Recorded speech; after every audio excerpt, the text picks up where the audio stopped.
শীত গ্রীষ্ম বর্ষা সবার কিন্তু ভাত খাওয়ার শেষে এই চাটনি চাই। যে কোনো চাটনি, আম কেন, আমাদের দোফল আম পেড়ে নিলাম, টাটকা আম, বাড়িতে একটা আম তোলাই আছে, আর লেবুও তুলে নিয়েছি একটা, ঝিঙেটা হয়েছিল গাছে সেটাও তুলে নিলাম। আমগুলো এবার ভালো করে ধুয়ে নেব। আমাদের দোফলা আম যেমন শ্বাস হয় তেমন মানে টেস্টিও। আমটা কাটতে কাটতে কিন্তু খেতে সবারই ইচ্ছা করে, কিন্তু আমি খেতে পারি না, আমার টক আমার খেতে পারি না, কিন্তু জিভে যে জল চলেই আসে।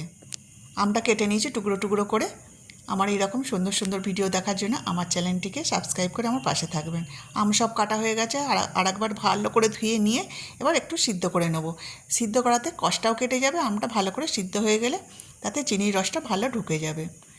আমটা সিদ্ধ হয়ে গেছে, এবার ছেঁকে নেবো। কড়াইতে সামান্য সর্ষের তেল দেবো, এক টুকরো শুকনো লঙ্কা দেবো। আমি যখনই চাটনি করি এই পদ্ধতিতেই করি। 2 কাপ চিনি দিলাম, এবার 1.5 কাপ জল দেবো। ভালো করে ফুটে উঠলে চিনির রসটা একটু মানে পরিমাণ মতো লবণ দিতে হবে, সেই লবণটাও দিয়ে দিলাম। সিদ্ধ করা আমটা এবার দিয়ে দেবো।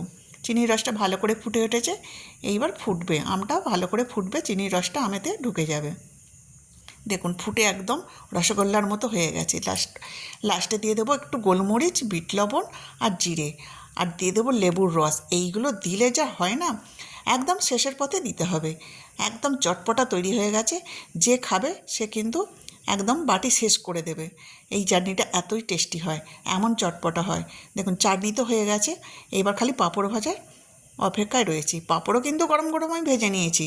চাটনি দেখে আর থাকা যাচ্ছে না। আমি কেন, সবার এই চাটনি দেখে কিন্তু জিভের জল আসবেই আসবে। পাঁপড় ভাজা হয়ে গেছে, চলুন এবার গরম গরম গরম পাঁপড়ের সাথে এই চাটনিটা খেয়ে দেখি একটু। আর এটা ঠান্ডা হলে যা লাগে না, আরও সুন্দর লাগবে। কেমন লাগলো অবশ্যই জানিও ভিডিওটা।